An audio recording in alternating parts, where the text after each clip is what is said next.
Okay, we're live. Good evening, everybody. Come on in. Brother Everett, we see that you're here. Welcome.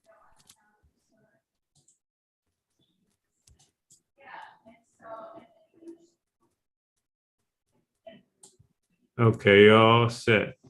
Take it away. Dr. Cool. Leroy.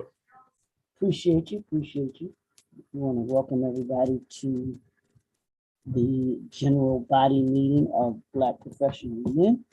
And we'll get started in like a couple of minutes. Want to let everybody that's going to be joining us come on and join on in, because we want everybody to be in the room so that they can see 5 people. Where the others at?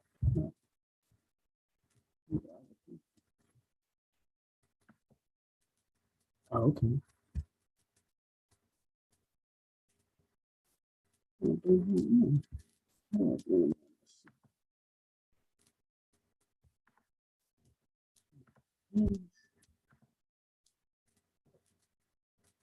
don't get notifications of the when they come in. There they go. There's Brother Edwin. And we should have Brother Teddy coming in as well, because I let him in. So we appreciate them coming in. And then Brother Shadid is going to be stepping out. So I want to thank everybody for coming in. There they are. Oh, wow. And Brother Teddy's there too. So I appreciate everyone coming on in. It's starting to come in now. So I appreciate that. Let's see, make sure I got everybody. Yeah.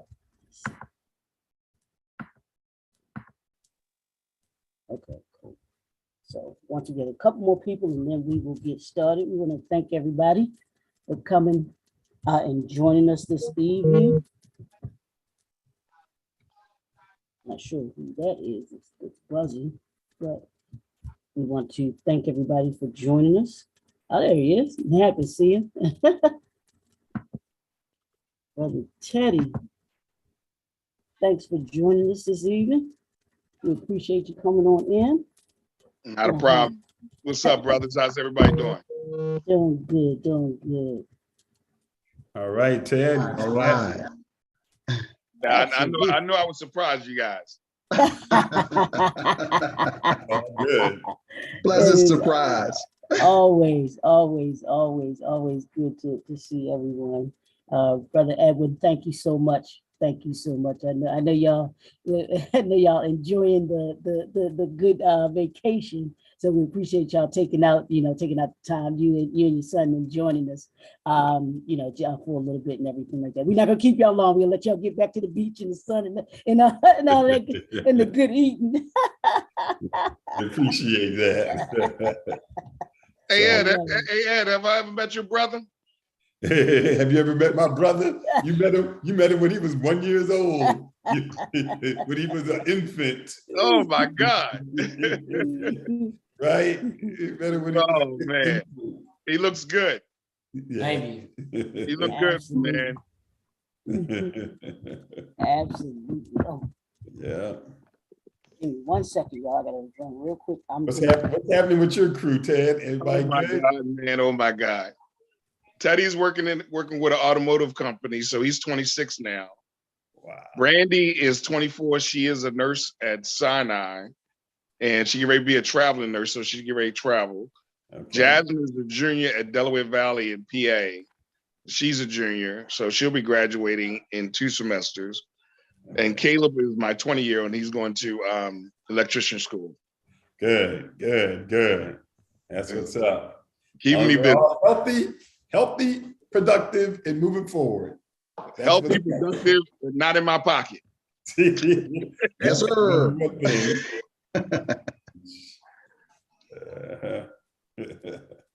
But they all doing well, man. They all doing well. That's great. That is a blessing. I'm telling you, so for so many years, you know, the early part, as you all know, Ed, you play the, you know, the minivan dad, minivan mom, and then when the Don and I divorced years ago, and they lived in Bel Air, so we would meet in Towson or whatever, or Whitemarsh, and switch the kids out. So, you know, I still had that feeling like every time I had to see them, I had to go to them. And I had to realize all four of them drive. y'all come see me. Y'all come see Dad now. Yeah, all four of them drive. Absolutely. And I'm like, it is just something simple. I remember when Caleb graduated, like the carport at the house could fit nice 3 cars, real nice. So we went to the house after the graduation, and I was the last one to leave the restaurant because obviously I paid the bill. But I realized I had to park on the curb, on the street. I'm like, it's like their cars, so that's 4. The mom car, that's 5. Their boyfriend, girlfriend cars, that's another 2 or 3. Like 9 cars. That's like, wow. That's when I knew. I was like, that's cool. That's what's up, man. Watching them grow and develop, man, has been a blessing. Watching your two sons grow up, man, and watching the amazing job that you and Tracy did has been a blessing. Yeah, it's been good, man. It's I always say it's the best thing we ever did in our lives, right? I know for me, the best thing I ever did in my life was become a dad, you know. So it's a wonderful thing, you know. And the second thing was starting BPM. Second thing was starting BPM. Yes. Yeah. I won't tell Tracy that though. And she probably thinks I have a second, third, and a fourth thing before she gets on the list, you know. Let her tell it, you know. So it's all good. It's all good. It's very good to see you, brothers. It's very good to see you, brothers. Yes, it is. Yes, it is. As they say, it's better to be seen than viewed. Exactly. You doing good, Everett? Keep hope alive, keep moving forward, no matter what, period. Absolutely. That's what's up. That's what's up. That's all good. It is great to see the fellas. Oh, good. I'm letting this last one in and then we'll get started because I won't want to hold. Has Rod Carter showed up yet? No, that's the he'll be here at 7. He's gonna come at he's gonna be at 7. Yeah, he said he's gonna be here, but he can't come till 7. So so we'll have the other things that'll last until he comes in to have him talk about his part in the Rojas and everything. So but he did confirm that he was gonna be here. So we should be good. Once this last person comes in, then I'll start. Got enough folks to get going. I think we will. So we want to welcome everybody again to the April. Man, we're in April already. Whew. April general body meeting for Black professional men. As you all know, it's our mission is to ensure the future of the African American male. We want to welcome everybody to this session, and we're going to get started. And as we usually start off with the opening prayer, and then we'll go into having everyone just do a brief introduction of who they are, their affiliation with the Black professional men, how long they've been affiliated, and then just a little bit about who they are and what they do. So if we can, I will open this up with a word of prayer. Heavenly Father, once again, we come before you just to say thank you. We thank you for allowing us to be able to come together as men again, to be able to do what it is that you've called us to do, that you've assigned us to do, dear Lord. We just ask that you come in the midst of our meeting. You have your way, dear Lord, as we continue the mission of ensuring the future of the African American male. Lord, it's been 30 years, 31 years, dear Lord. We just thank you for every year that the founders came together with a vision, a blueprint, and then an implementation of what it is that they wanted to see. And it's still here, and it's still moving forward. It's still impacting the community in the way that you will have it to be. So we just thank you, we praise you, and we give you all glory, honor, and praise. It's in Jesus' name we pray. Amen. Amen. Thank you, amen. Thank you, everyone, for joining us. We'll start with just everybody kind of with the welcome and the introduction as we do, and we'll go around and we'll just we'll have everybody, as I said, take about 30 seconds to a minute to kind of introduce themselves, talk about who they are, affiliation, how long they've been affiliated with Black Professional Men, and then we will get into the rest of the program. And let's start. We're gonna start to my left, which is Brother Edwin and himself. We'll start with you all. If you all can introduce yourself, please, sir and sirs. All right. Well, good evening, everybody. It's good to see the brothers and the brothers that I can't see. It's good to be here with all the brothers that are members and friends of Black Professional Men. It warms my heart. As Brother Leroy said, I'm one of the co-founders, and we started this organization 31 years ago in 1991 after we put on a fundraiser for Mayor Kurt Schmoke and asked him what can we do to help him and help the city. He just challenged us to organize ourselves to become a force. And we did. Myself, Scott Phillips, and eventually Drew Hawkins joined us. And then God bless us. That over the years, over this 31 years, I'm sure we've had over 1,000 brothers that have been members of Black Professional Men at one time or another. Sometimes the chapter had as many as 70 brothers in it, and sometimes we had as many as 30 brothers in it. But over the course of years, brothers move, they get promoted, all those things, but they all came here with the same motion, which is to ensure the future of the African-American male.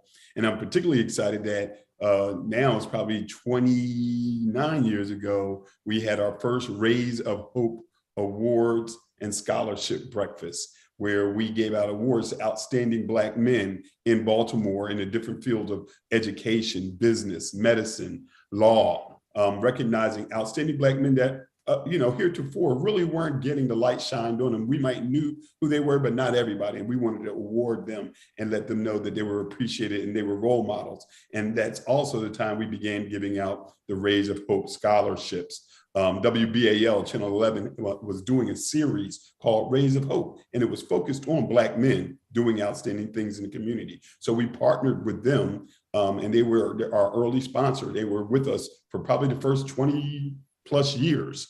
And we would have a host from them who would come and MC the breakfast. But we started off giving out 10 scholarships to young Black men heading off to college. And here we are like 29 years later, and we've given out over 200 scholarships to young Black men that we want to encourage, that we're here to push them forward and lift them up and pass the baton to them. We always told them, like, we're going to give you this scholarship, but then we're expecting you to come back and give back to our community, because to whom much is given, much is required.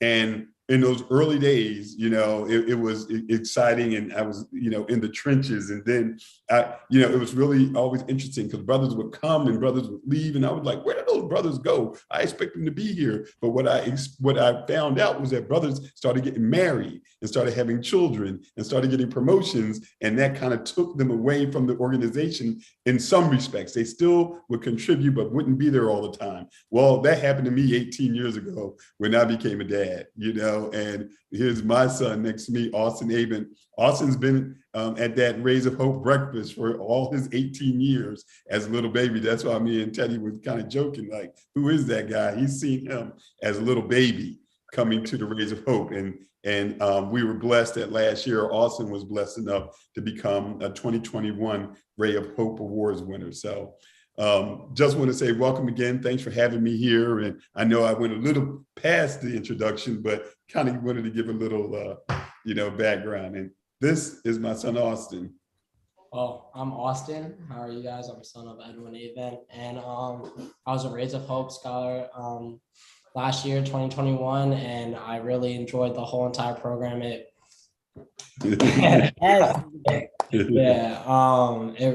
really enlightened me up to a lot of new opportunities and mentors that I got to be able to connect with on a different level. And now I can have constant communication with these people if I ever need their help, or if I ever need their help. So where do you go to school? Oh, I also go to Loyola University of Maryland. I attend Loyola University of Maryland in Baltimore, and I thoroughly enjoy it. And this Rays of Hope scholarships has really opened me up to a lot of new opportunities that I really appreciate. All right. That is truly, truly awesome. Let's hop over to Brother Everett. You want to hop on the mic there, sir? Good evening, everyone. Thanks for everybody coming out. You could have been anywhere in this world because the planes do move. And I thank all of you for being here with us. My name is Everett Smith, and I've been with the organization since 2018. Somewhere in the 2019, I became the recording secretary, Black Professional Men, and I serve to ensure the future of the African-American male. I thank you for your time. Absolutely, absolutely. And we're gonna jump down to the brother Teddy Coates. Mr. Teddy, you want to introduce yourself to everyone? Yeah. So let me say something real quick to Edwin. Austin, you look great. Did you already pick a major? Yeah, Okay. I picked my major as business management with a focus in marketing. So trying to follow in the footsteps of either a pharmaceutical rep or a real estate agent. Okay. Or he's open. He's open to business. Yeah. I would expect Banking nothing isn't less. bad either. All right, good stuff, man. So my name is Teddy Coates. I'm proud to have been a member of BPM in 1999, and I've held various different positions and within the organization, and proudly served. One of the greatest experiences is the level of work that we've been able to put in, and the level of access and resources, and the things that I've been able to do with my fellow man. And there's a common thread with most of the brothers that came through the doors of BPM, either physically or virtually. And like Edwin say, I might not see you for a week, a month, or 6 months, but when we need whatever we need, and the business connection that we've made, couldn't put a price on it, man.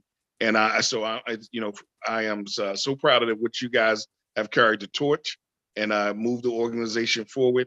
And and ensuring the future of the African American male is a slogan that you'll never forget once you remember. Absolutely, yeah. You'll never forget that. Never forget that. Brother Rashad, the mic is yours. Good evening, everyone.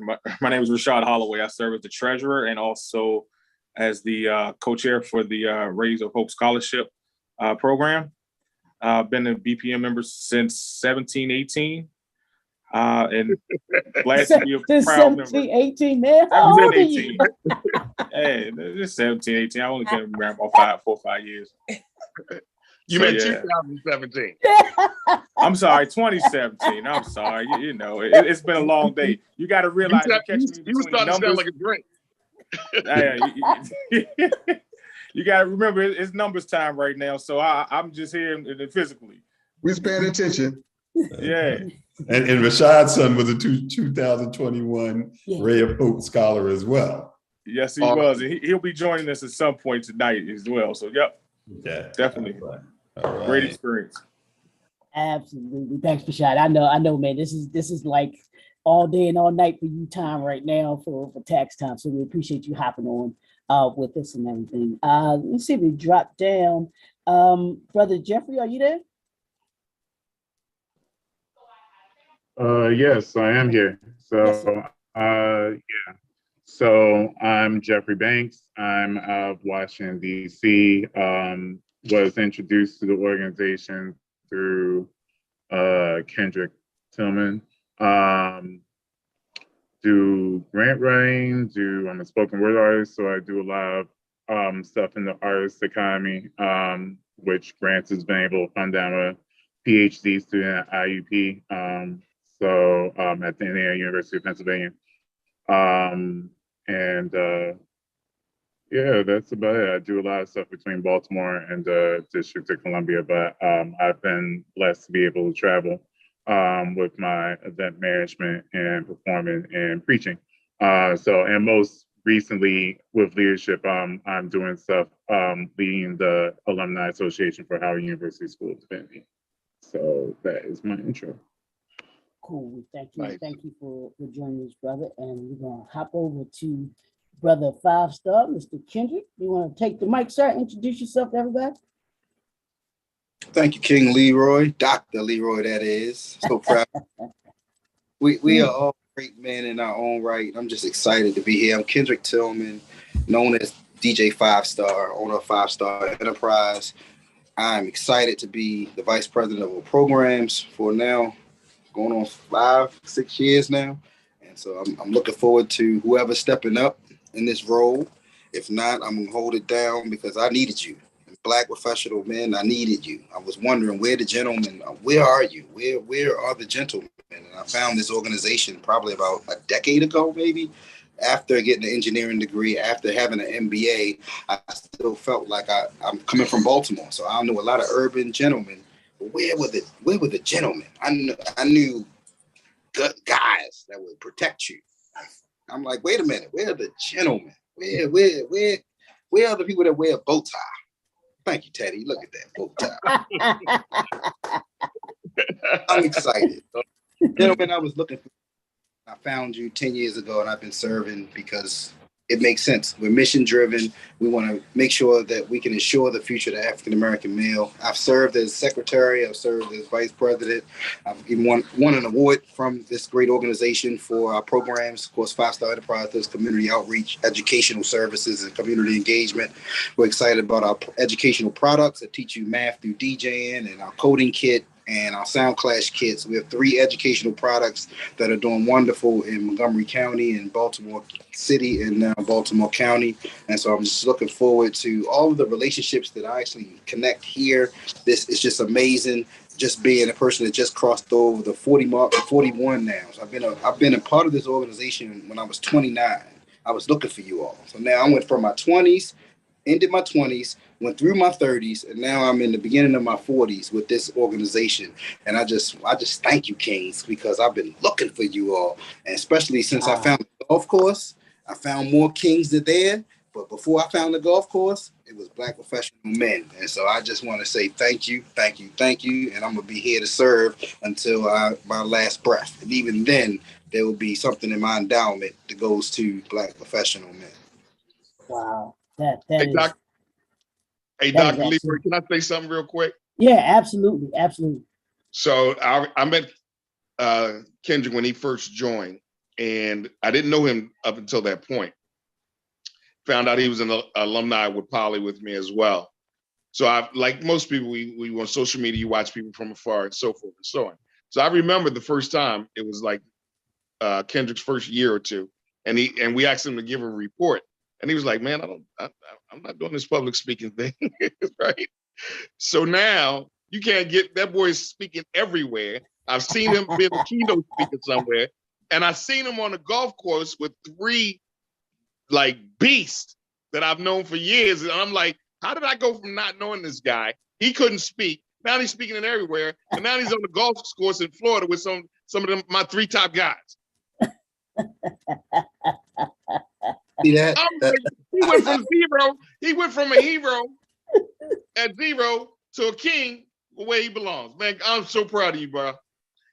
Hopefully don't believe all the stories they told you about me, though. Man, look, we all men, and so men do men things. So I'm only positive and uplift us as kings that we are, and uplift the queens that support us. And that's how we're supposed to do as Black professional men. Yeah, man. Like some of the guys you took pictures with, I've known for 30 years. Crazy. And it's like instant love. I'm like their little brother now on the golf course. Mm-hmm. Wow, that's awesome. That is and I guess Edwin, when I come to you, I'm gonna talk a little bit about that because that's powerful. Since 29, and you all back in 91 were having this vision for the challenge that you all got from the story you told about the challenge that you all were given to do what you all created to do here, and to see someone who goes back from said, I needed you, and that gives me chills just thinking about that, and how the organization is still here. Yeah. 31 years later. It's definitely humbling, bro. It's definitely They still need us. They still need us. Woo! That is an awesome testimony, Kendrick. I appreciate you saying that, man. That like it makes me feel, but I know Edwin, and he'll talk a little bit about the foundation of the organization, but I know that I hope that when you all were sitting at that table putting this together, y'all were thinking about a Kendrick. Y'all were thinking about a Leroy McKenzie, Everett, you know, all of us that have come through this, man. And we thank y'all, but we thank y'all for answering that call, that assignment that you all got at that time. That's woo. That's God is something else, brother. God is something else. I give God all the glory because he knew what he was doing, and I'm just humbled to be a part of it. So it's all good. So I'll do this before I go into you, Brother Edwin, to have you and then your son come and talk. I'm just going to give the overall information about the organization for those that may not be familiar with Black Professional Men, who we are, what we stand for, and all of those things. But Black Professional Men, BPM, is a 501c3 nonprofit organization based in Baltimore, Maryland. It was established in 1991. BPM members serve as mentors and as role models for young African-American men, primarily in and around Baltimore, the Baltimore metro region. Members are also active in other mentoring programs, conduct speaking engagements across the state, and serve on nonprofit boards aimed at helping develop the African-American community. We attempt to instill a sense of pride in our mentees to be strong African-American men. We work to make positive changes in their lives, both in school and in the community, in an effort to prepare them to take advantage of life's opportunities. So that's a little bit about what BPM is, who BPM is. For those members that come in, they get that spiel to understand and know who we are, what we're all about. And that's been the foundation of everything that Black Professional Men does since 1991 to 2022 now, some 31, 32 years later. So that's just a little bit about it. But we'll start it off by going into a guest speaker, and I wanted him to come because our focus tonight is on our Row House Scholarship for Young Men. And I wanted to have some of the brothers who've been involved with it, with the scholarship program, to talk a little bit about it. But who better to talk about the scholarship than one of the original founders of the organization, to get him to speak about the inception of it and then how he's been able to see it grow into what it has grown into this day. So, Brother Edwin, I give you the floor to be able to do what it is that you do and talk a little bit about it. Well, once again, thank you very much, Leroy. And I touched on it some in my introduction to myself. But the Rays of Hope Scholarship, when we first started Black Professional Men, you read our background, pretty much what our mission was. But at the time, you know, I didn't grow up in Philadelphia. It was kind of funny. I mean, here in Baltimore, I grew up in Philadelphia. And I moved to Baltimore in like 85. And when I first got here, you know, people would, you know, meet me and they're like, what school did you go to? And I would say Cornell University. They didn't know what high school did you go to? And then I realized like, oh, Baltimore is different. So that's when I started finding out about Poly and City and, you know, all these other schools, Dunbar and Gilman and all that stuff, right? I was like, oh, so this is a whole different thing. And for me, I was new to the area. I didn't know a bunch of brothers, but I had this fire in me about the Black community. You know, I grew up as a son of a school teacher. My mom taught school in Philadelphia. My dad is the first African-American man to serve on the Board of Regents of the University of Maryland system in the early 1970s. So in me, I had this sense of service, you know, in my DNA. It's like about giving back, about teaching, about educating and uplifting our people. At the same time, you know, at Cornell, I was a member of Kappa Alpha Psi, but I was cool with the Alphas, I was cool with the Qs, I was cool with the Sigmas. So for me, it's all about Black men. It's all about uplifting Black men. When I got here, though, didn't know a lot. And eventually, you know, like Kendrick was looking for people, looking to connect. I would see brothers as I was downtown. I nod my head to them as we walk on the street. Some of them would nod their head back. Some of them wouldn't. And I was like, what is this? How am I going to meet these brothers, you know? And kind of got there by getting involved in politics and supporting Mayor Schmoke and hooking up with other young, you know, Black professionals I saw downtown. And eventually that's when I started really meeting brothers, but knew that if we didn't organize, we weren't going to be able to stay together and build a network that really was needed to help each one of us grow as individuals. So that was the original mission, was to get us together so we could grow as individuals, supporting each other, because, you know, it's lonely for a lot of us in corporate America, academia. We're the only Black man sometimes in any ranks of management and stuff like that. And so it was really to try to uplift each other. But then when we got each other, we realized that there was a part that we had to give back to our younger brothers, because we're looking at the headlines in Baltimore, and we knew a lot of us had gotten scholarships from organizations and were mentored, and we knew that these young brothers needed mentoring. So we began to make mentoring a really big part of Black professional men. As we got into school and we started mentoring, we realized, like, yo, you know what? We need to do it another step. We need to help these young brothers go to college. And so we started the organization in 1991, but about 1993, we kicked off the first Rays of Hope Awards, Breakfast, and Scholarship. And once again, we did it. I got the name because I was watching this series on WBAL, and I actually was one of the Rays of Hope that they had featured on the program, because I was running my own magazine and I had started Black Professional Men. I knew one of the producers. She asked me to be a Ray of Hope. And after I was on that, I said, hey, would you guys mind partnering with Black Professional Men?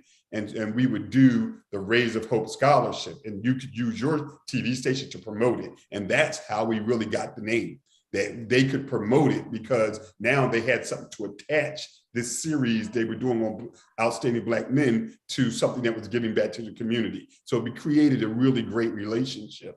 And it was something that I found that a lot of brothers that were in our organization, they desire to be philanthropists, right? We all watch as we see the Kellogg Foundation and the Ford Foundation, we're watching the Gates write checks. But in all of our soul, Black men, Black people, we're philanthropists. We just look at the amount of money that we give to our church, or the amount that we do in taking care of our families. We're philanthropists. But I think a lot of brothers wanted to feel like a philanthropist, and that BPM could be that vehicle that they could give back through, right? And so after a while, after we started rolling with the Rays of Hope breakfast, you saw much more engagement from the brothers, because they felt a great deal of pride in raising the money, and then at the breakfast giving a scholarship to these young men. And then they got to stand up. And we say, all the members, would you please stand up? All the brothers would stand up.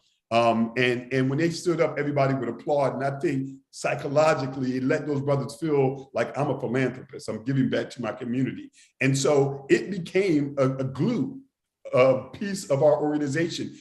As I said, even as brothers served their time, some of them might have served as a committee chair, or they might have served as an officer, and they were members, but then they had to go away because they got promoted in their job, or they started having family, and they had to coach their little son's baseball team. They would always come back for the Rays of Hope breakfast. They will always sell their tickets for the Rays of Hope breakfast. They will always buy an ad for the Rays of Hope breakfast. And I think, so even if they had to step away, they stayed connected to BPM, because that was their sense of philanthropy, giving back, and sticking to ensuring the future of the African-American male. And so we kicked it off in 93. I don't know, I think we may have 10 scholars that year, and every year after that, it was 10, 10, 5, 10, and it just kept going over the years. And until now, where we're, 30 years have passed almost, and we've given out over 200 scholarships to young men, man. I mean, it'll blow your mind, the background of some of these brothers right now. I mean, we've had a Rhodes Scholar, brother named Fagan Harris, went to Stanford undergrad, Oxford for his master's degree. He's a Rhodes Scholar. We have brothers that are doctors, chief surgeons. We have brothers with their MBAs from top schools. We have lawyers, we have engineers. These brothers are doing some outstanding, fantastic stuff. And I'd really like to see if we can get some of them to come back and maybe speak at, a future Ray of Hope. But brother, you would be incredibly proud, because it didn't matter when you joined BPM, you know about the BPM Rays of Hope Awards and scholarship winners. And so it's been shortened. The name is now ROHAS. Everybody calls it ROHAS. But I always tell them, you got to tell them that means Rays of Hope Awards and Scholarship before you give them the acronym. But it has a long and storied history. And like for many of the brothers, their sons, like my son, grew up coming to the breakfast. sitting there as little boys. And when they became college age guys, we were always proud to give each one of our members' sons a Ray of Hope scholarship. And so now, you know, for me, it's come full circle. And it keeps going on. And so I owe a great deal of debt to all of you brothers who have carried the torch for Black professional men, who've been in here and still toiled in the field to make this happen and still make the Rays of Hope Scholarship happen for young men. And so it's a storied history. A little later on, Rod Carter will join us, and Rod is a historian. I mean, when I'm telling you, Rod is a walking encyclopedia. So he'll come on here and he will tell you a brother that got our scholarship, what year he got the scholarship, what college he graduated from, and what he's doing right now in his career, and his wife's name and his children's name already. So I'll be so excited when Rod joins us. But once again, I always tell Rod was one of those glue guys, because he kind of really held that together. And I'm sure Teddy can attest to that, he was that guy that carried the flagpole for us. But guys, it's nothing more rewarding than to be able to influence young Black men and know that you had something to do, because I'm always surprised when a young brother comes up to me, and sometimes I might not recognize him. And they'll say, "Mr. Avant?" And I'm like, yeah, he'll say, "You remember me?" And I'm like, "You look familiar." I mean, he says, "My name is Larry Davis, and I was a 2011 BPM scholar," you know, and I'm like, wow. He's like, "Yeah, you don't know how impactful that was in my life." Man, it blows me away. I was with one of my best friends at the University of Maryland because his sons were going to school there. And, you know, we went to see an event. And as we were leaving, I mentioned this guy named Larry Davis, because a young man comes out of the bookstore, and then he's the guy who pulls me up. "Mr. Amen, you remember me?"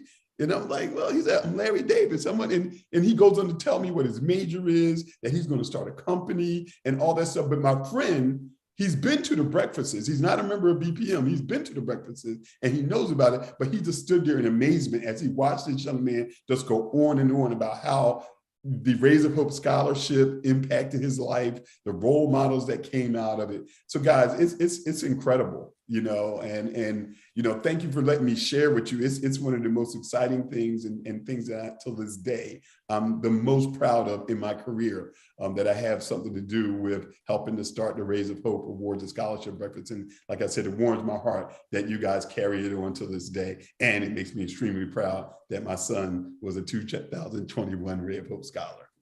Yeah, before I jump to you, Son Austin, I want to ask you this. How did you all, or where did you all come up with the I guess the mantra, ensuring the future of the African American male? Where did that come from for you all? Well, we were, you know, I think we were sitting around and really kind of talking about what is our purpose, man? What are we here to do? Like, you know, and you know, for me, you heard this term like Black men are an endangered species, and that was particularly big down in the early 90s and stuff like that. As you know, we were having that 360 murders a year, and we were like, good grief, man, what can we do to ensure that brothers will be here? And you know, just through different chopping it up around a table, you know, we came up with that slogan. What is our mission? Our mission is to ensure the future of the African American male. We're going to do whatever it takes. We're going to help them build their business. We're going to help them advance in their career. We're going to mentor them. We're going to give them scholarships. We're going to love them. We're going to just, you know, create a bond around each other where we can lift each other up and really help to change the dynamic in this city for not just those younger brothers. It was all originally about us taking care of each other, but an outgrowth of that was to take care of our young brothers. Absolutely. And let's hop over to the young gentleman that's sitting right there beside you and have him introduce and talk a little bit about being a recipient of what your dad created. Talk a little bit about that, and then talk about being a recipient of the scholarship, if you can. Well, first of all, being a recipient of something that my dad has started, I mean, it means a lot. I mean, I've been to most of the Rays of Hope scholarships since I was a little kid. So all this is just second nature to me, waking up in the morning, going to the breakfasts, and then seeing everybody getting their awards. So now it means a lot to me to get an actual award and actually be up on that stage give that speech, like just how I seen everyone else walk across that stage and get up their platforms and get up the plaques and everything and get giving off that speech. So yeah, that meant a lot for me to really get that in that moment, to be there and talk about what led me to get to that point and how much it meant for me to get an award from my father, especially him starting it 31 years ago and now me being into this scholarship program. This is really meant a lot. But you got a little brother. Oh yeah, and for my little brother, yeah, I want to see him get it. I want to see him get a scholarship, just how we got a scholarship, just how I got a scholarship. But diving into like the actual scholarship program, I mean, it put me in a right state of mind going into college. There were all those workshops that we had going into the Raise a Hope scholarship. All those workshops putting us into preparing us for college. It really did do a number to how prepared I was into going to college. I was coming out of high school. I didn't really know what to expect. I mean, my dad went to Cornell, so I'm like, it's a heavy load. It's a big weight I gotta carry still. But going after doing those programs, I really got to see what I need to do, how to be prepared in colleges, what I should do if I'm in trouble, like if I need to go talk to other people, and then if I'm in trouble now and I feel like I have a community around me with the people in Raise a Hope, like since my dad has these connections and I now have grown to have these connections as well. And I feel like I have a great connection with everybody in the Raise a Hope. And I feel that Raise a Hope really set me to become a better man and a better college student in general. So I really do appreciate it. And I really do accept this. Now let me ask you this, Austin. Now, growing up around that environment before you became a scholar recipient, and you talked about having to come to those breakfasts with your dad. What was that like? Because I'm gonna tell you a story in a second, Brother Edwin, because you with your son, and then even Rashad with his son, you all remind me so much of me being with my dad. And everything, but I'll let Austin answer. Right. So, I mean, I was like I said, I was coming since I was very, very little. So I'm over here experiencing immaturity. I'm not at the level that these boys are walking across these stages going into college. So I'm getting to see what Black boys and what professional Black boys look like, and how to act like a professional older Black man. And it really set me to be and follow in the footsteps of these older professional gentlemen that allowed me to, I mean, become more mature now. And I mean, it's an experience. It's an experience. Everybody getting up there clapping for you. It's like the whole world's rooting for you. And it's like, and especially with all Black people just clapping for you. It's a different feeling when Black people are clapping for you than white people and just the whole entire group. But when Black people clap for you, it's a whole different community. I feel way more into the community. I feel so much better when I was there at those conferences. Absolutely. I love it. Brother Edwin, it just reminds me back in the day growing up with my father, and he wasn't in the household, but I would spend time with him. And I remember going, because I went to a private school growing up, but I would get out of school a little earlier because he was a phys ed teacher, head football coach, all athletics. He was that for the Baltimore school system. So I would go spend time with him at Lake Clifton. He was a coach over at Lake Clifton and then Patterson, but I would go there. And I'd be there with the kids at the end of the school year, be in the gym, running around, playing with them and everything like that, on the football sideline, running up and down. Little kid, to this day, I lie to you not, I still have some of his students come up to me and say, "Aren't you Mr. McKenzie's son?" Because I swear I look just like I look just like him.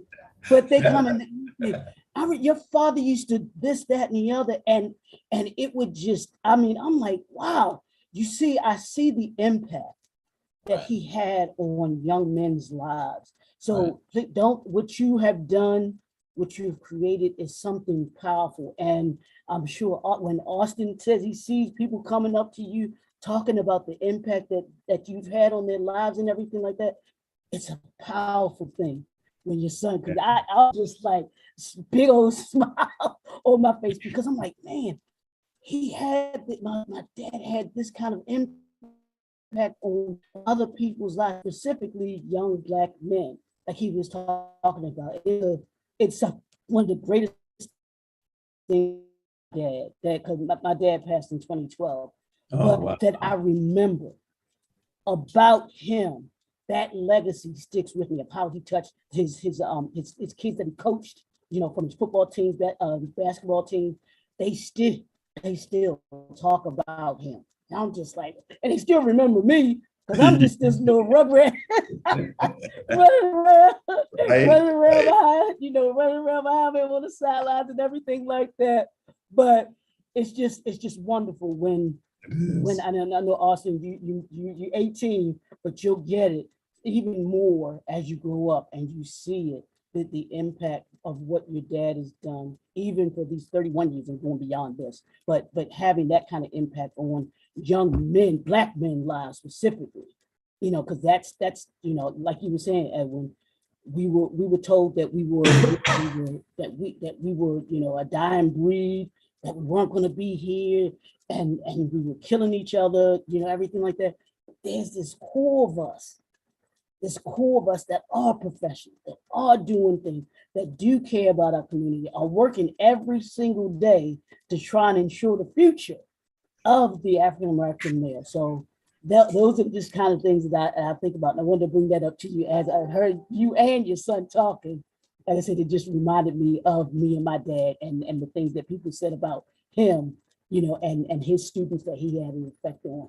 So I thank y'all for coming out tonight and talking to us and telling us a little bit about the Ray of Hope Scholarship Awards and Scholarship. I'm gonna say the whole thing, not just the row house, so that people can know what it's about and then how it's touched people's lives. And even, I know you got a feel for it, Brother Edmund, about that scholarship that you created, having your son be able to be a recipient of that. That's got to be pretty cool. Yeah, it's very, very, very cool. It's very, very cool.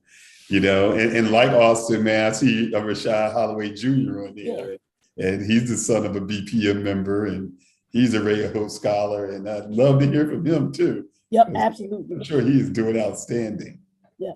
So Rashad, I'm gonna hop to you real quick because I know you're in and out, and then we're gonna walk over to your son, Rashad Jr., and have him talk about being a recipient of the scholarship. Definitely, it's my pleasure, Leroy, to serve as the co-chair for the organization for this scholarship program. It continues on this year. Even through COVID, we were able to survive and continue to thrive with servicing or providing service to students in the community. And this year, we had added a new wrinkle where we have ninth graders this year, in which we brought ninth graders on to they'll have 4 full years with us. And we will also contribute to their college savings fund. So glad and proud to say that we're doing that as well. That's awesome, man. That's awesome. Excuse me. And I'm so glad that you were able to actually have your son come on and to be able to talk about being a recipient. And I love to hear him talk about what it is to be a recipient of it, but then also, like Austin talked about, having your dad be a part of this organization and how you've seen him and what that means to you, man. I'll give you the mic. Good afternoon. Being a recipient of the Rays of Hope Scholarship myself, it was overall a really intriguing and just a nice experience getting to connect with other young Black men, such as Austin Jubello Jr., other 2021 recipients. Getting to see and interact with other young men who take things just as seriously as you do. Just getting to gain a sense of professionalism that I can carry on to my collegiate life. Because I can tell that's University of Pittsburgh, best school out. But being here and getting to carry all of the professionalism that I gained over the few weeks that I was with these other young Black men and just Black men in general, learning how to handle my money while I'm here, interact with other Black men, and just build those connections that I may need after these 4 years are over. Just getting to really have all of those interactions before I actually arrived was just really beneficial to me, so that when I did arrive, there was no room for error. And I feel like when it comes to seeing my dad interact with BPM, I've seen my dad interact with a professional Black man for as long as I can remember. Not only with his own business, but just being a part of Alpha Phi Alpha Fraternity Incorporated. Just getting to see him and other Black men take part in things that are really significant. So getting to see him and BPM and just kind of interact with these other young men showed me how much he cared about them as well as myself.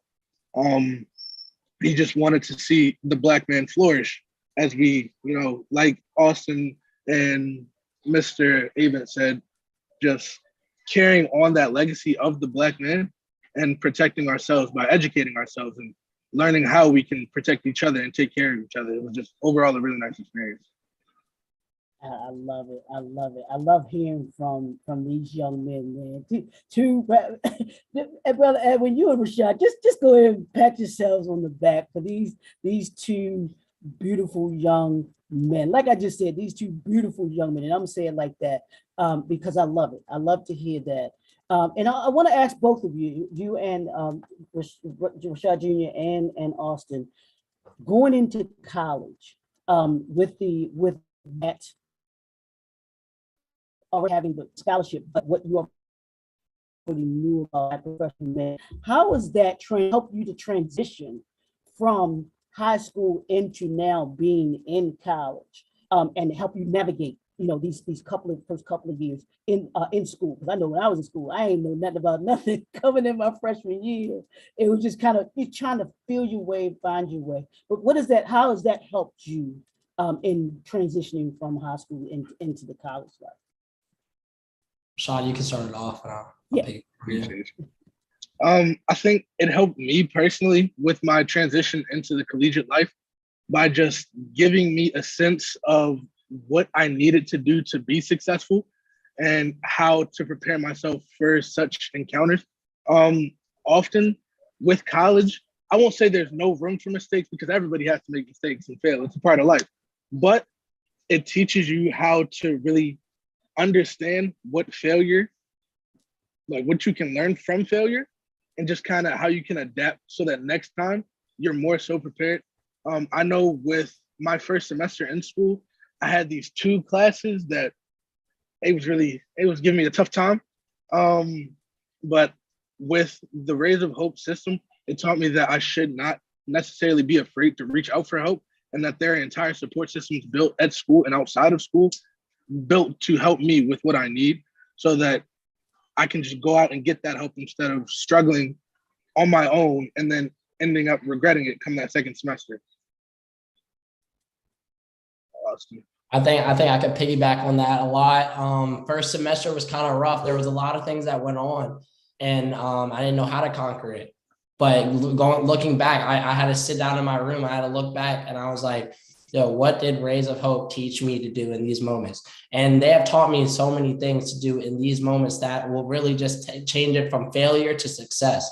And that, I went out to, like Rashad said he went out to go reach out for help. I had multiple tutors. As soon as I got onto campus, I had multiple tutors in my classes. So I didn't have to start off going down in a bad track. I wanted to start off on a good level. I had people that had my back in those type of areas. And also I had connections when I went to Loyola by growing connections with my teachers and stuff. That is something that Raise a Hope specifically had told me about, is growing connections with teachers, because if you grow a connection with teachers, then it's easier for you in general to do better in the class, and in general to help you be successful in the class, help you get help you reach out to outside sources. And I feel like BPM has really shown me a lot of ways to take from failure to go to success and learn how to conquer your struggles and bypass the roadblocks in the road that you have experienced when you're first transitioning from a little bit of freedom with your parents to now full-fledged freedom by yourself. So it's a different way, but it taught me how to be a better man and a more mature man. So, yeah. I love it. I love it. That is awesome. And I truly believe that you all were 2 steps ahead of a lot of other students, not just the male students, but students, period, going into school because of that. I know me, I was a part of a program called Upward Bound program that was here at Gilman. And at the time, I didn't think it was all that fun because we would go to school Saturday and then we had to go to school during the summertime and going to school year round. But what I found was it put me 2 steps ahead of everybody else that was actually going.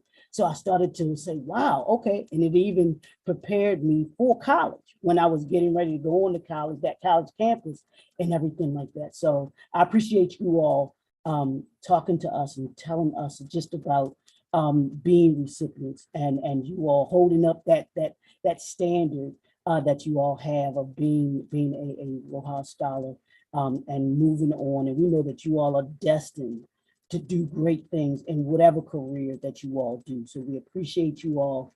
We thank you all for tuning in. And Brother Edwin, I know y'all, I don't know how long you all have been hanging around and everything like that, but I appreciate you being here. Brother Rod is here, as you can see, so I'm gonna bring him up. Okay, so I'm gonna stay here. Austin is I gotta accomplish some homework today. I have to get some homework you out of the way. You gotta send the paper off. Even though he's on vacation, he's gotta send the paper. Got work to do. Yep. Thank you so much for having me, guys, and have a blessed day. All right, we appreciate you. Thanks a lot, Austin. Yes, Brother Rod, I'm gonna allow you to come on. You just want to introduce yourself, tell everybody just a little bit about you, about your affiliation with Black Professional Men, and tonight's focus, as we mentioned to you, is about the Rojas Scholarship. So if you want to talk about that being in the position or from the position that you were in and that you held with Black Professional Men, it'd be great to be able to hear and listen to you. Well, before he goes, I always say, you got to let somebody else do the introduction, to elevate that brother, So Rod knows that. For those of you who don't know Rod Carter, he's one of my oldest and dearest friends, but I always used to call Rod the glue that held BPM together for many years. And I say that because we discovered early on that our youth development program and our Rays of Hope scholarship was a uniting factor in the entire organization. Rod Carter came into the organization many years ago, and like a lot of you guys, he saw kindred spirits, guys like him who cared about our community. But Rod held an extra special place in his heart for mentoring young people, and he has a special gift that he was able to bring to our organization that I think really elevated our Rays of Hope scholarship program to another level. And I always credit him with that, his dedication to the young men, his organization, him keeping us on task as members, when we were supposed to show up, what we were supposed to do, the script, working with everybody who pulled off every event. Until this day, his dedication to these young brothers is amazing. I tell everybody, he's like, he's the Google for BPM's Rays of Hope. You go say Google Rod and ask him about the Rays of Hope Scholars from 2013, and he'll tell you how many it was, their names, what colleges they went to, and everything. He's amazing, and his love for the young men and for our program is unmatched. And so I'm so glad to introduce to some and reintroduce to others my brother, Mr. Rod Carter. You're on mute, bro. You're on mute. You're still on mute. Yeah, you're still on mute. Hold on. You're on mute. You're on mute. So while Rod Here we go. Edwin, I don't know where to start first. Thank you so much. Edwin and I, we go way back, and I'm telling my age right now, being the fact that I did have a 50-year high school reunion just this past Saturday. That's another story in itself. Miss McKenzie, there's a connection that we already have. I wasn't aware of this, that you're a Gilman grad. Yes, Gilman Upward Bound, absolutely. And yes, guess who mentored me? I'll give you one guess. Bill Mr. Green. Reagan? Bill Green. Oh, really? Okay. Yeah, we just celebrated him. Right. And unfortunately, I missed that event because I was somewhere else. I was cried the whole night about that. I understand Mr. Green is on his way back to Baltimore. I know he just lost his wife and he's coming back to the area. Now, let me give you some history. Let's start from the beginning because one, I actually sent something to Kendrick, which I think he can share with you, Leroy. I got my start really through Kurt Schmoke. Kirk Schmoke put me on a bus my junior year in high school to go to Yale University. And I had no intentions of really going to Yale, being the fact I didn't go to Yale, but I was at one time thinking about going to College Park. But from that weekend, it was like April the 24th, when it was around this time, that it opened up my ideas in reference to going away to college. I met folks there. I met these women there. I was excited. I mean, these college women. It turns out that one of the young ladies was from my mom's hometown. So we were clicking like that. I'm sitting there with a young man who actually mentored me at that time. He gave me every last thing that I ended up doing in life. His name is Euclid Irving. And Edwin never said this to you, but somebody can walk into and talk about this party after this big culture event that the Black Panthers had sponsored. It had to be Frank Madison Reed III. So that's how things are connected. I ended up going to school in Boston. Johnson Products paid for my education, and I was taught then to give back. That's the mantra of the organization. Too much is given, much is required. So while I was in Boston at Babson College, I recruited 10 other folks from Baltimore on their college campus. By the time I graduated from the Boston area, there were 66 folks from Baltimore in Boston, and we all knew each other. Some of the folks from Gilman were there, like JP and some other characters we won't mention. But anyway, when I came back to Baltimore, I tried to find my way around, get reconnected, and I was involved with an organization called Maryland Mentoring. And at that time, I became the project coordinator for Bethel Project Raise. And that's where I learned all my techniques, because Dolores Winston said to me, Rod, you have to engage the parents. That's the key. You have to engage the parents. These kids came out of Murphy Homes. 7 years, I was with them for 7 long years. They became my sons and they became my daughters. And by the grace of God, we did not lose out one kid to death out of Murphy Homes. Compared to all the other project raisers, we were the only one, because the mentors came from the church. The mentors were very engaging. Now, how I got into BPM, I was minding my own business. My friend, Mr. Finney, was doing that happy hour at Jazz Nights. And all of a sudden, Gilbert Dent approached me with his crew and said, Rod, why don't you come to this? We have this little situation. When should you show up? And I thought it was Amway. I said, hell no. Okay. I said, hell no, I don't want to show up. But I lived around the corner, so I said, let me just stop on by. And when I got there, I saw the panel of the council, all as leaders, Qs, Kappa, Sigmas, everybody was sitting up on that board. And we just came out of the Million Man March. And that attitude was right there in that room. And again, I wasn't feeling it, because I was project raised. I was doing some things with the best program with Greg Roberts. So I was happy. But then something happened out of fate, Edwin. You know the story. I was over at Lombard and someone didn't show up. He quit. And Scott looked at me and said, Rod, we're going to lose this grant. So what you going to do? And you don't say no to Scott Phillips. I'm sorry. You don't say no to Scott Phillips. And that's how I got involved. Marlon was there, Bruce was there, and I sat on some meetings. And I became part of the mentoring program there for Lombard. But then things started to change around regarding the scholarship piece, because I said, no, we have to have some standards. So we developed a standard reference to giving out the scholarships. But the change that really occurred regarding the scholarship piece was in 2006.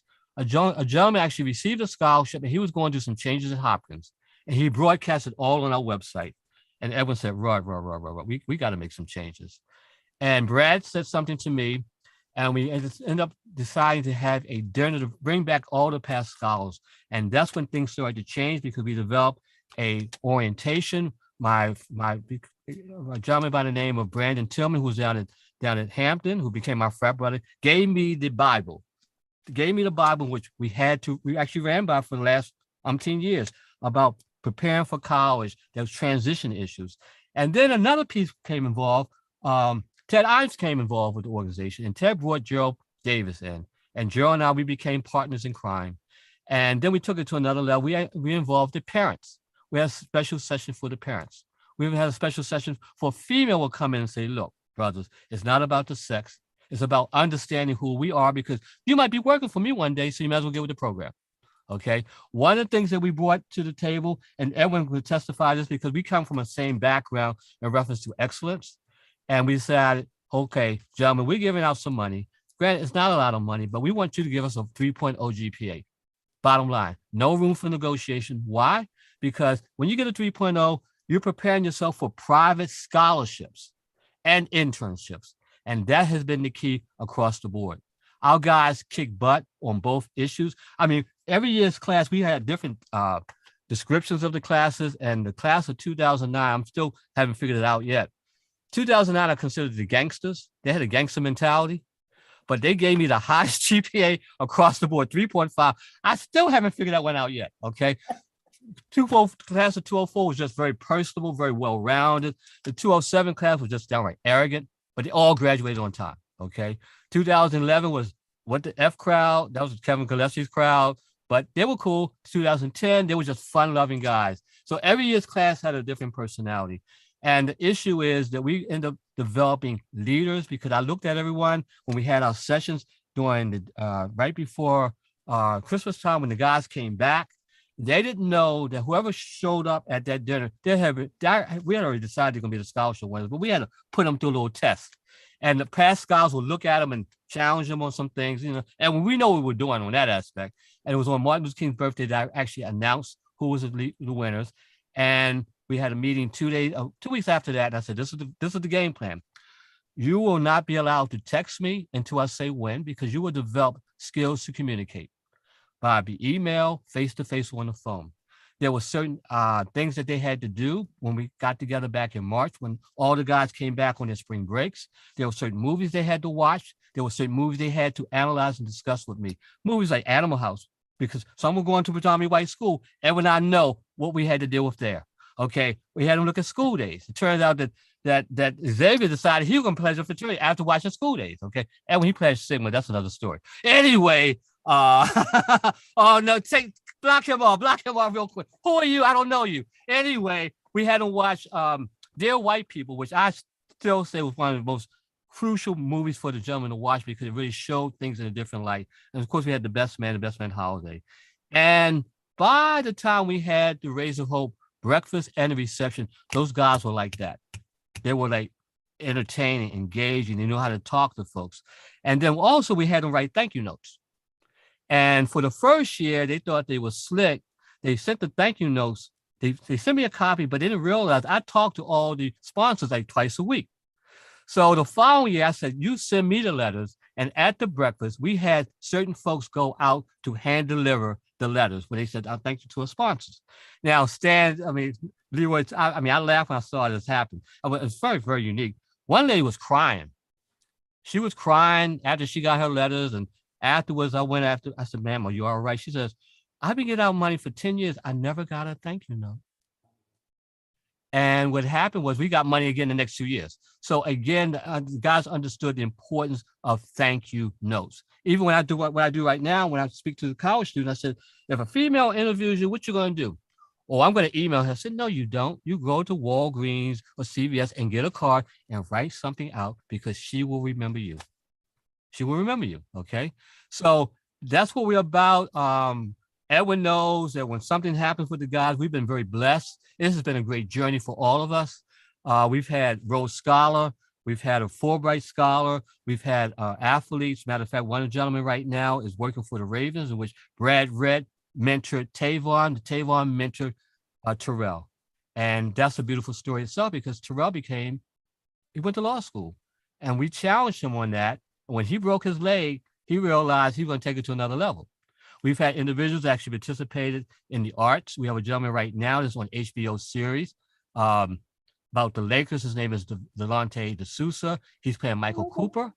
And he's going to have a very interesting role next year because of the fact that he's going to develop a drug problem. And already he's become a little favorite within 2 episodes because of his personality. Okay, we have another one, Burke. Jonathan Burke was actually he performed. I'm gonna send you some of these things. He actually performed live at the Tony Awards 3 years ago. And he's also on a regular one. He had the role down in DC when they took the play up to New York. The lead role actually ended up going over Ain't Too Proud to Beg, and he took over the lead role. The word had gotten out that he was better than the original, but he couldn't get nominated for the award because he had enough performances under his belt. Now he's on a show called Harlem. It is scandalous. That's all I got to say. I can say no more. It's downright scandalous. Okay. We've had another gentleman, Darius Christian. He's an awesome musician. Actually, he played for Tony Bennett and Lady Gaga on that tour. He was part of that ensemble. Okay. We've had lawyers. We have individuals right now trying to get the MBA. So the guys who got the MBAs are going back to mentor them. Kevin Gillespie, of course, is one of those individuals. It's going to help Michael Green another few years. So we've been very blessed. And I always told the gentlemen, there's a giant in you. Now you figured it out. And they did it. And I'm so proud of them. And what I do right now with career communications is because of Edwin. Edwin actually introduced me that many years ago. And I'm a major player here, work with the college students. Leroy, I go out and deal with the students throughout the country regarding STEM. Actually, I'm going out to California next week. I'm going to USC, UCLA, Long Beach. I'm going about 5 schools in 4 days. I must have visited about 36 schools since late August. And I was up in New York last week when it rained like cats and dogs, but I did what I had to do and ended up having drinks with one of my college buddies I didn't see in 25 years. He's a big monkey muck over at NYU. One of the things that we try to stress with the guys is about networking and building up that network. And they know how to do it to the T, like I don't know what. The gentleman that goes to Pitt, I wish I'll probably talk to him later because some of our guys came out of Pitt. Edwin knows I used to always say, Edwin, I don't live that far from Loyal, so I might tiptoe over there one day and creep up on your son. So anyway, but I never did it. I gave him and he did what he had to do. He went out and he developed the leadership there. I know Nicholas came out of Loyola. He got his MBA and his law degree. And I think he's a major player with the Maryland State Bar Association right now. So our guys are in the position to take it to another level. And I'm just excited and proud. I know Kwaji's son's about to graduate. Kwaji's son came out of the class of 2017. I just got a message today that also in that class, a gentleman just got recognized by the NFF being a scholar athlete. And that's a very hard, prestigious thing. I'll send that over to you, Leroy, but he came out in 2017. I talked to Nate today. He came out of McDaniel College, which to me was a big challenge because he came out of an environment where, how in the hell you get there? And he told me it was college bound. College bound, we developed a relationship with them. So they knew what to say. They called him up, said, check out BPM, and that's what happened. So that's all I got to say. You guys seem to still be on the ball regarding what you're producing. Is not the quantity, it's the quality. And when I just heard Open Up Boy, I just said, hey, you're doing it. You're doing it. You're doing it. Absolutely. I told you guys, man, you opened up Rod, you opened up the Google of BPM history with regards to Raise a Vote. Thanks, Rod, for giving us, okay, and I'm still working on that little project. You know that, Edwin, right? Yeah. Well, Planting Seeds, Transforming Lives. So again, thank you so much for giving me that opportunity to share with Leroy, Dr. Leroy. So tell me what's your doctor of, doctor? Well, it's an honorary doctorate in humanities that I received from the university last year, in November of last year, for the work that I do in the community, for the community. Okay, and Bill Green worked on your butt. So where'd you go to school after you graduated from Gilman? Or wherever you I went to University of Maryland, Eastern Shore. Go Hawks. Okay, yes, okay. One of my past Project Ray's son is going to UMES in the fall. So I should, what you major in back there? Hotel restaurant man. Okay, then he's majoring in maritime. So you might have some connections there. Okay. No, absolutely. And I love it. And you made me think, and then even Edwin, there's such a rich history of BPM and all of the young men that have gone on to do some phenomenal things. And these aren't things that you hear about, that you don't readily hear about, especially when we talk about young Black men coming from the inner city of Baltimore, and a lot of them that scholars that may have come from there, or the different backgrounds, especially when you talked about Murphy Holmes. I don't know if y'all know the history of Murphy Holmes. Mm-hmm. Oh yeah. This is some powerful stories. Well, the beauty of all the individuals I call the OGs, we all came out of a very unique background. We all understood what had to be done. Scott grew up in church. We had a lot of brothers that had a strong spirituality too. So they kind of carried over because they understood that's their ministry. Now, Edwin, I didn't tell you this. There's on Facebook, there's an individual by the name of Rodney Carter also. And he's in the DC area. So something happened and I hit the button, and he is starting a very unique organization in Prince George's County, very similar to what BPM's about. So I said, well, look, I might come down and talk, and you do what you have to do, what you have, your environment. But I said, we've already done this. We've already done something like this. Don't reinvent the wheel. Yeah, right. So the key thing is having the right people there to move people in and out. And I think one of the key things that Edwin brought to the table when he became president, he says, look, I'm going to put people on the boards. And Ron Curry was the one that put me on the board regarding the Maryland child neglect and abuse. And what happened was something occurred that I had to utilize that leverage of being a board member. Emmanuel Cephas was going through a lot. I called my Antoine Fisher, and the rest is history. Okay, the rest is history. And he started the whole trend of, I think we have like 8 or 7 guys that came out of BPM that actually got the Best Student Leadership Award, which has opened up a lot of opportunities for a lot of folks. So again, Leroy, so where's your office? Where are you located? I'm actually in Pikesville. Okay, great. What I'll do is I'll reach out to you. Maybe we get together for lunch. I can share some more information with you so you can keep building what you do have. Is that fair enough, Edwin? Absolutely. Okay, this is what you want. This is what you've been praying on. I know that. Okay, so we got great leadership. Okay. Thanks, Rod. I appreciate you, Rod. Yeah. Thank you so much. We'll talk later on. Take care. God bless everybody. Hey, quick question for you, Mr. Rod, before you go. Do you go to New Psalmist as well? No, I'm going to Bethel. Oh, okay. I thought my anniversary is coming up on Resurrection Sunday in 1976. John Bryan sermon was Flash Jesus Lives. Okay. So I see John Bryan. He actually lives in the building where I'm working. So I see him once a month. I took Jamal to his first baseball game. Wow. And he was a character when he growing up. We'll leave that alone. Bye. See you later, Rod. Yeah. Appreciate you. Yeah, I wanted to bring, if I could, I don't know if it's available, but Brother Teddy Coates. I know he's got his camera, but I don't know if he can hear us or not. But I wanted to have him as a former, there he is, as a former president of BPM, have him talk about the scholarship and his kind of involvement in the years that he was involved with it. Teddy, you have any words that you can share with us about the scholarship? Well, Ed and Rod pretty much said it all. Jesus. Right. So I was listening and I was like, we can see it talk for another 2 days and we can't tell you all guys, we'll miss more than we remember. Right. It is about a process with progress with information and experiences. BPM was an experience. And so many things that were common from unique brothers that brought differences, but for a common cause. We aimed for the same thing. Some took different paths. Some were, like Ed can tell you, there were some that were every meeting. There were some that were in any meeting, but wrote nice checks. There were some that provided access. Some that, did the dirty work. You fit in where you get in. And the key thing about it, and I remember a guy, he was a barber, he passed away actually. And he was a member I'm probably dating myself, probably 15, 20 years ago, and a DJ. And he was very intimidated about coming to the meetings. Because when you came to especially then, at that time, you came to a meeting, a lot of brothers had nice cars. Nice cars. It could have been a little intimidating. But he stood up at the meeting, and the cool thing he said is, I can't tell you who does what and who drives what car. Because nobody was about wearing their title on their shirts, brother.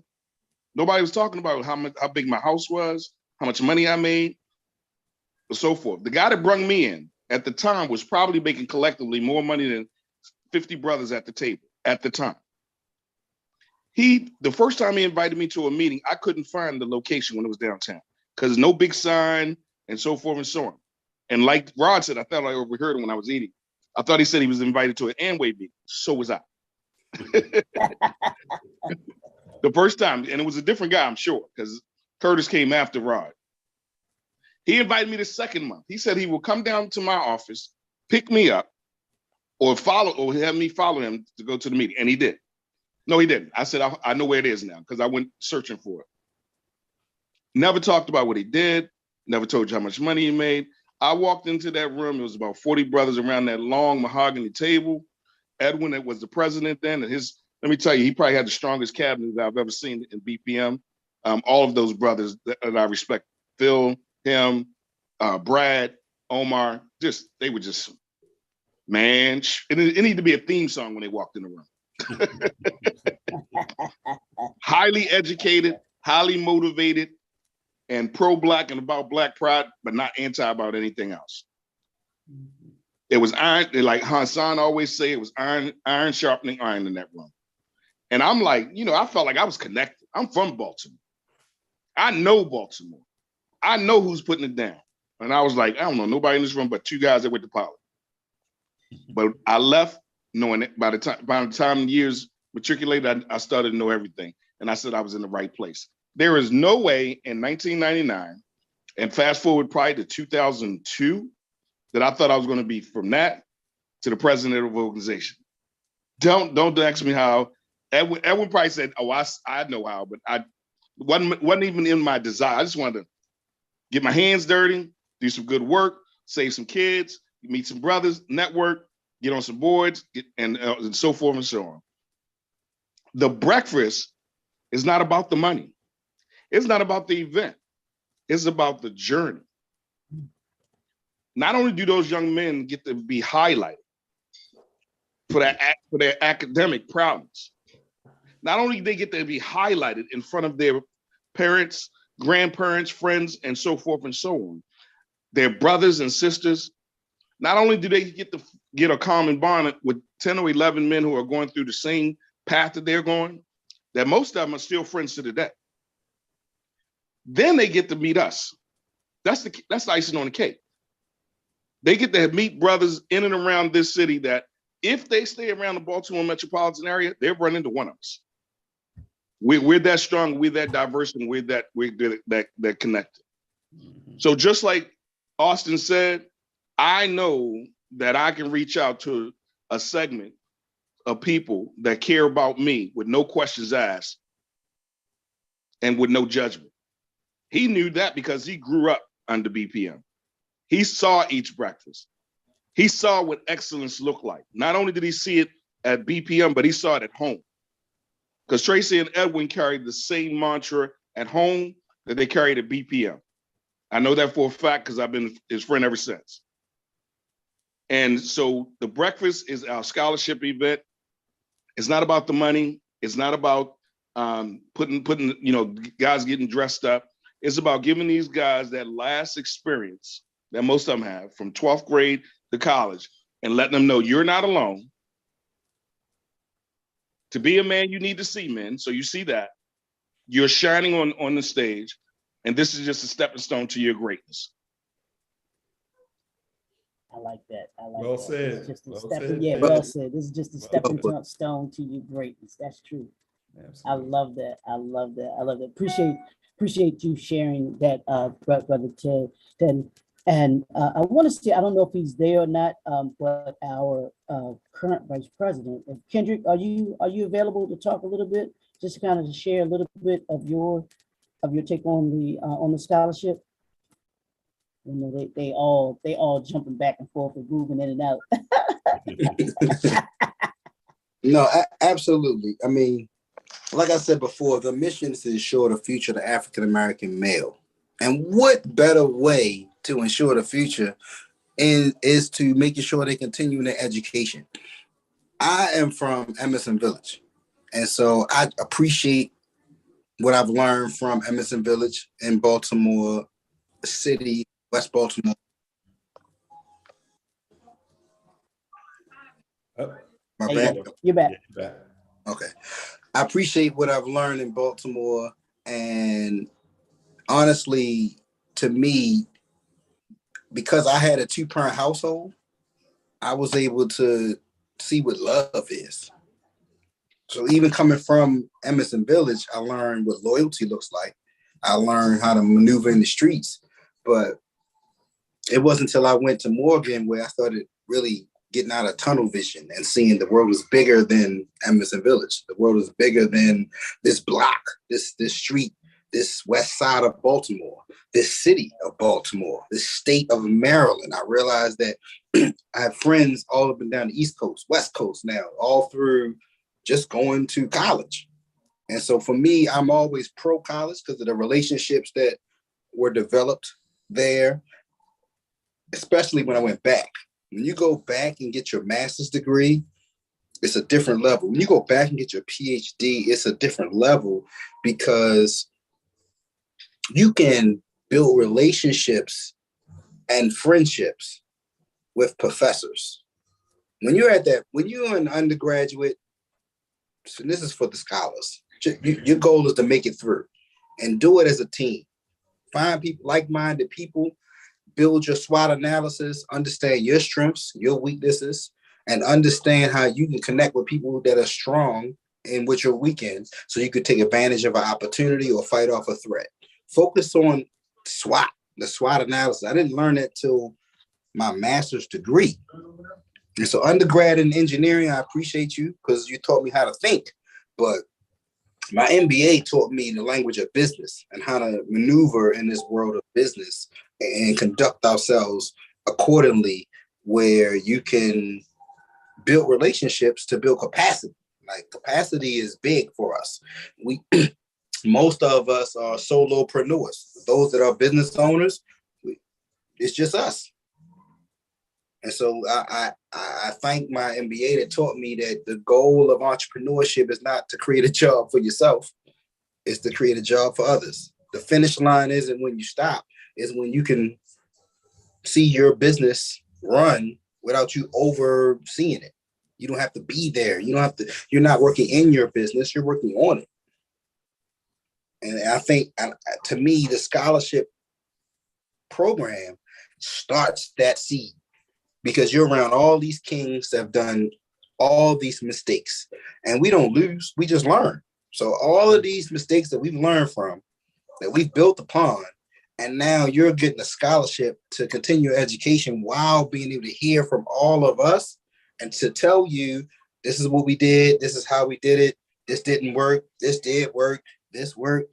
That is priceless. And so I think with BPM, this is a network. This is the shortcut if you take advantage of it. If you don't, you go through the bumps and bruises and you're gonna reinvent the wheel. We are not here to reinvent the wheel. All we want to do is add a spoke. And so I'll digress with this, is that Black professional men is here to ensure the future of the African-American male, but we can't do it without our queens. So I just thank all of our partners and our women that come in and say, hey, I just want to volunteer. I want to be a supporter, because teamwork makes the dream work, and each of us need all of us. And so I feel like this BPM organization is a wonderful vessel to get to your goal. It's a wonderful vessel to get to your strategic partner or partners that can help you overcome whatever challenge that just came your way. And so I think we are in a powerful place where some know all that we do, some know nothing of what we do. But because we're mission driven, and like Teddy said, we're anti-nobody. As long as you care about ensuring the future of the African-American male, we have partners that don't look like us, but they're allies. And so one thing I love about BPM is it's never been about dividing. It's about inclusive. And so that's key, because in this world we live in, there's so many of us, or so many pieces that are trying to divide us, even down to elected officials. When you got to run, sometimes you got to split the Black vote, and it divides us. And so I think BPM, being in the 501c3 and being able to be in that NASCAR business model where our sticker is on a bunch of cars, whether you see our sticker on the car or not, we have the network to pull those cars in the same lane to go accomplish the same goal, because it's in ensuring the future of the African-American male. And I think that is what the seed is. I explained the long way, but the seed starts with continuing your education, and this organization being able to support probably over 1,000 people to continue their continue their education. And that is the first step of ensuring the future of the African-American male. I love that we don't stop at a certain age. We have from 0 to 99, we have something for you at BPM. In my MBA program, they told me, don't you try to, you got to have a target audience. No, we want to ensure the future of the African-American male, but that ranges from 0 to 99. So there's no age group with us. If you're listening to this broadcast, you can enjoy the fruits of this 30-year labor based on what you want to accomplish, based on your goal or your challenge. And so with that, I would digress because I know I get excited about it. Well said, Kendrick. Well said. Well said. Absolutely. Hey, Brother Leroy, it's almost time for me to go. I got to take the family out to dinner, but I did want to touch on something which was just, an outgrowth of BPM and my commitment to young brothers. Many of you know that I have been the chairman of the Baltimore Collegiate School for Boys now for over 3 years, but I've been on the board since 2015. Recently, I've just been named the president and CEO of the Five Smooth Stones Foundation, which is the operator of the Baltimore Collegiate School for Boys. And so it extends my commitment to ensuring the future of an African-American male through education by building a school. We have 4th grade through 8th grade, 480 boys every year that we're teaching. And this is a special year because our first class that graduated from the 8th grade, because we go to 8th grade, our first class of 8th graders graduated in 2018. Well, this year, they're graduating from high school. And so now we're gathering the data to find out where they're going next. And what's been exciting, we sent out the survey last week. So far, we've gotten back 14 responses. 12 of those young men are going to college. And so I'm extremely excited. That's almost like 90% of our guys so far. So I'm hoping as I gather all the data from the board, the 69 boys, that the number is high. Well, this year, along with helping to raise money for Rays of Hope Scholarship, I got to go out and raise scholarship money for what we call the Vanguard class of Baltimore Collegiate School for Boys. So we're going to chat because I want to do an event for them too. And I'm thinking maybe instead of reinventing the wheel, that we may just combine what we're doing for the boys at Baltimore Collegiate School for Boys with the Rays of Hope and make it one event. And so I'll keep you guys up to date on what we're doing there. But once again, I'm just super excited about what we're doing to ensure the future of the African-American male. And I always tell everybody that Baltimore Collegiate School for Boys is BPM school. We always meet them every year. We always shake them young boys' hands. We go into the classrooms and we talk to them about careers. And I just love you brothers for that. And I want you to celebrate in the success of the school and these boys, because we're all committed to ensuring the future of the African-American male. So you've done a great job this evening. I appreciate you inviting me to come and share with the guys. No, absolutely. I appreciate you, like I said, for you taking time out of your schedule and taking you away from your family and everything like that. But I also know too the heart that you have for BPM and how you are always, willing to, hey, if I'm anywhere near a computer or some kind of way of phone, I'll be there, even if it's for a couple minutes. So I appreciate you coming in and speaking about the scholarship program, because we know that that's one of the foundational pieces of the program.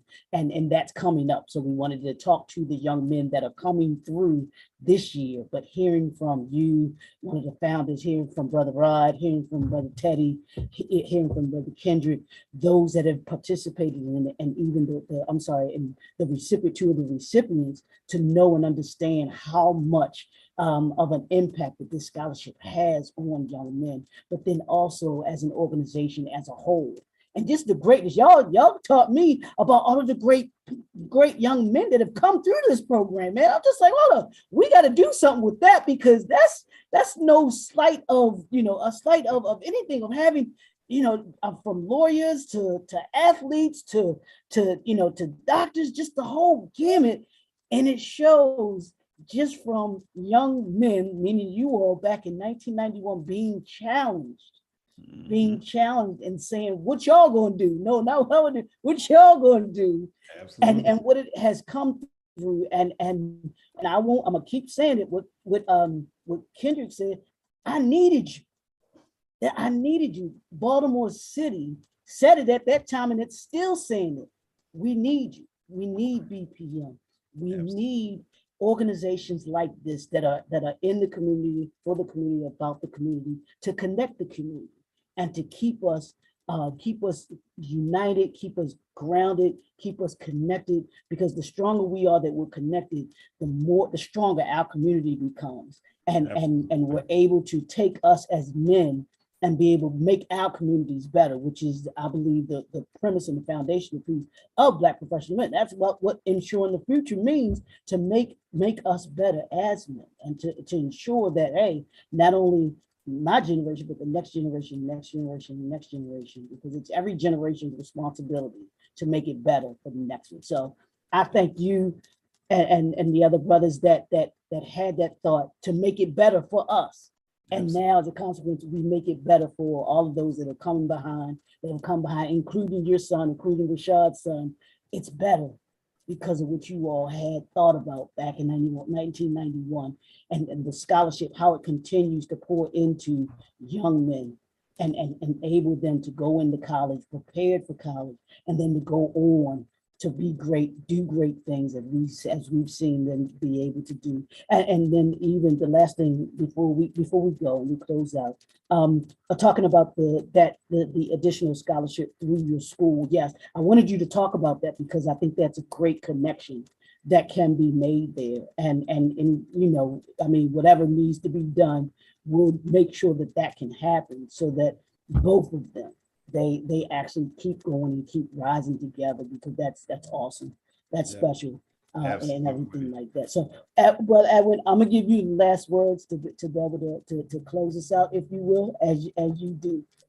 Hey, my brothers, like I said, man, thank you all. I just thank every brother that's on this call. And I think the brothers who aren't on the call, but that are in the trenches, still carrying out BPM's mission of ensuring the future of the African-American male. I say thanks to my old friends, Teddy and Rod, and I thank all my newer friends, all the brothers that are in the group, you know, Leroy and Shadid and Jeffrey and Kendrick and everybody, and our president. Looks like he just popped into the room. Yeah, he just popped in, yep. Hassan Diggs, quite a leader. He's been an awesome leader, an awesome president. I always salute him and sing his praises. Thank you all for all the work that you guys do, man. And thank you for keeping the Rays of Hope Scholarship. I know we've had to change over the years how we do this, so that we can make it affordable, so that we don't lose money, but we make money and able to award it to the young men. So I appreciate the changes that we've had to make over the years, and how we've adapted, so that we keep it going. So I just encourage you guys to keep it up, keep it going. And keep striving, brothers. Keep striving to ensure the future of the African-American male. So, hey, look, you know, God bless all of you. I see our president's here, and though you were going to be gracious enough to let me have the last word, I truly understand deference. And when you're the president, you're the current man in charge. So I will defer to you, sir, if you want to close us out. He probably want to say, "I'm not Teddy Coates. I'm good."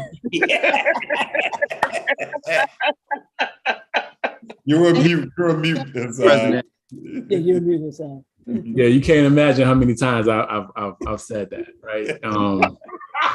So you know, I just want to be able to let everybody know who's listening, whoever to see this or see the rebroadcast, is just, you know, what you see in front of you is a great example of what the organization is all about. You know, I always say that every person here is a mentor and a mentee. And to have, you know, my mentors here and, you know, being able to also be able to provide opportunities to provide them mentorship in some small fashions, you know, it's a humbling experience, but it's a necessary cycle that as Black men, we need to be able to accept that we're forever learning and we're forever growing. And so that's one of the main things. Leroy, did you get a chance to talk about the book? No, I didn't.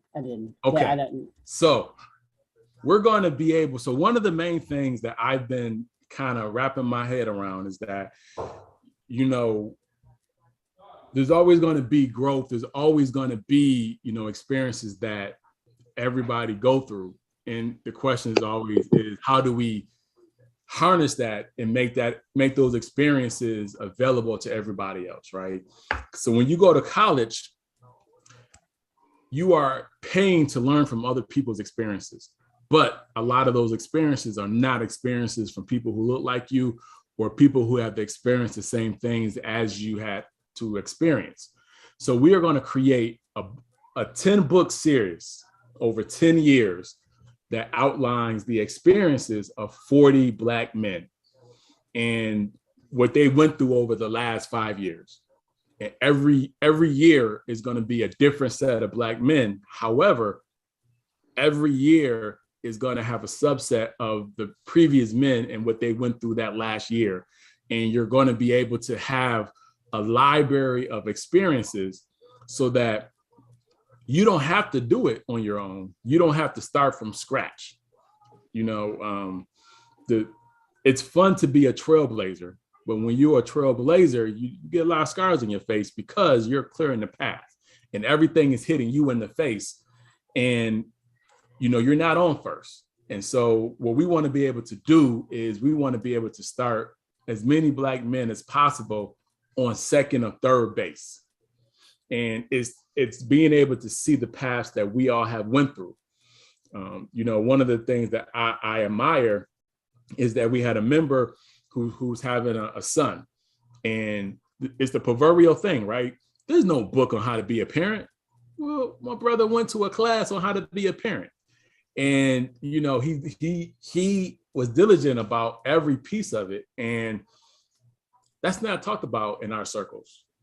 We're like, you have to learn as you go, and you really don't. But because you're going to be able to read about his experience, you're going to be able to know there is a class on parenting.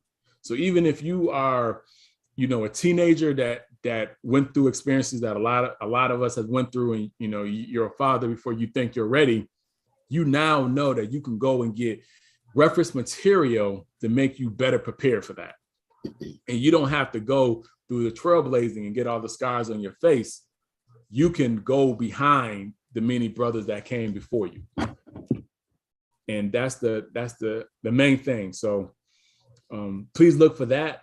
We're also doing an incredible project called a food truck initiative. And what we're working to do is to be able to leverage our plug and play philosophy on a larger scale. What does that mean? That means that for small businesses, a lot of people think small businesses, they need funding.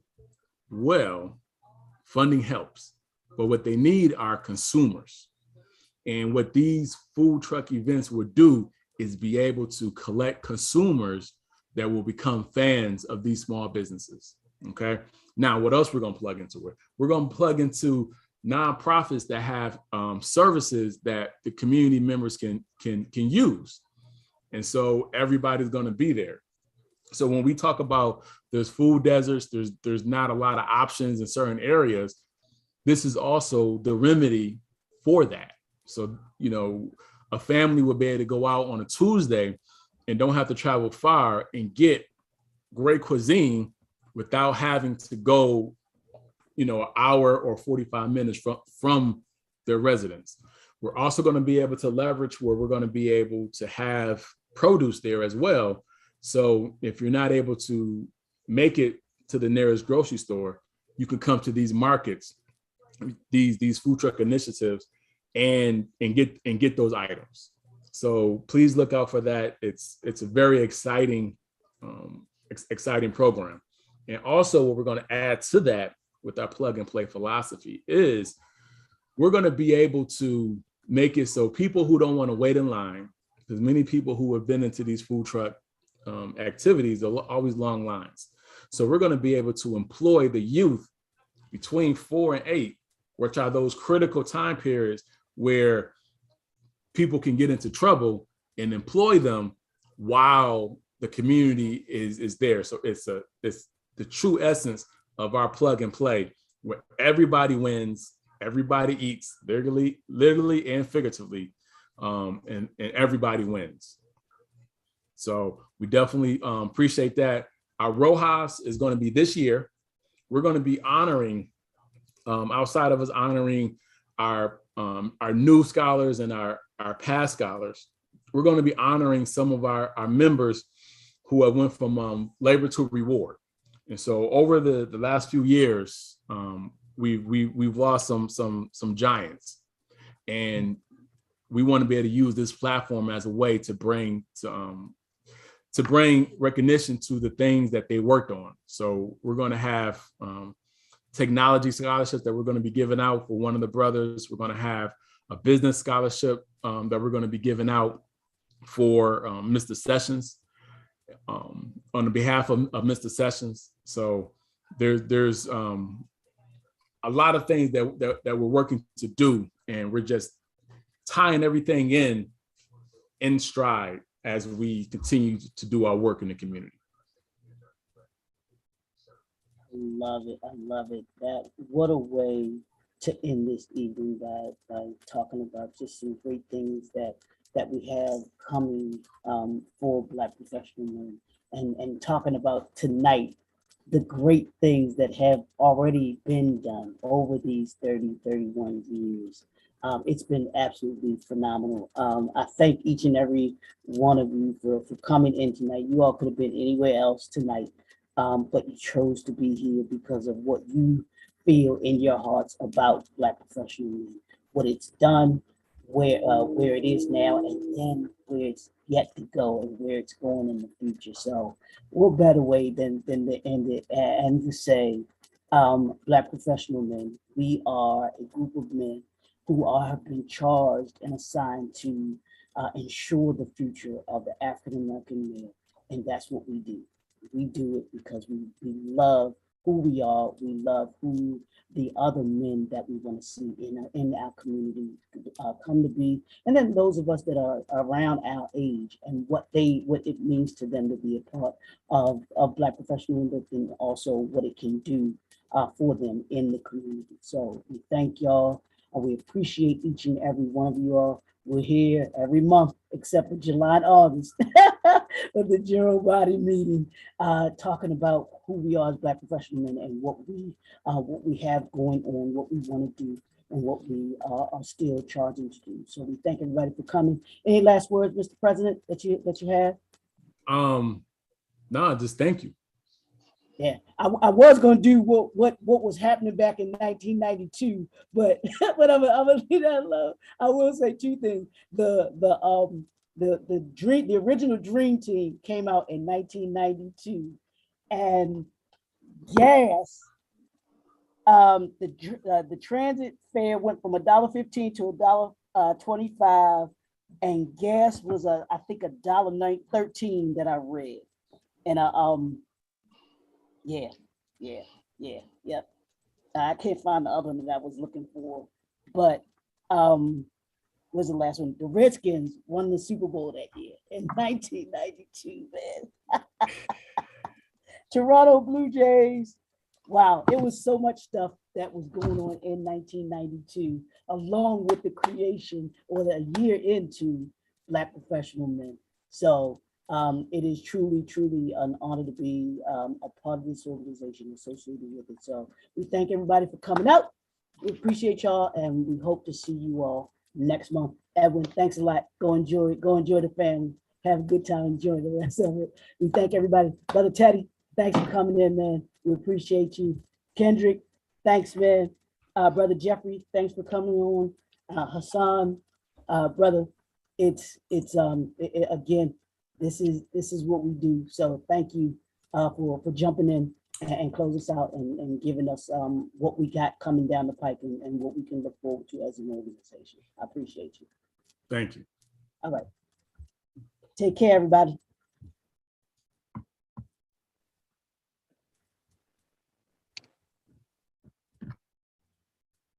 Great meeting, Leroy. You did that.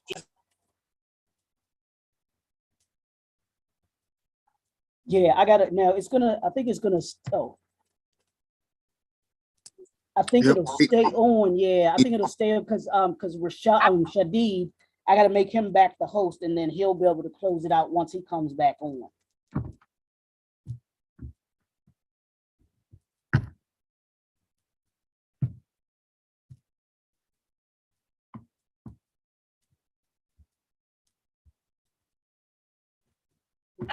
I think that was a closeout, bro.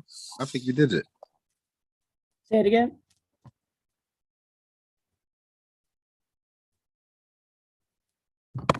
Yeah, it's Shadid is going to come back on because and he's going to close it out because he's in his other meeting right now. But so you can close. You can go ahead out. Okay, are we still streaming live though? Yeah.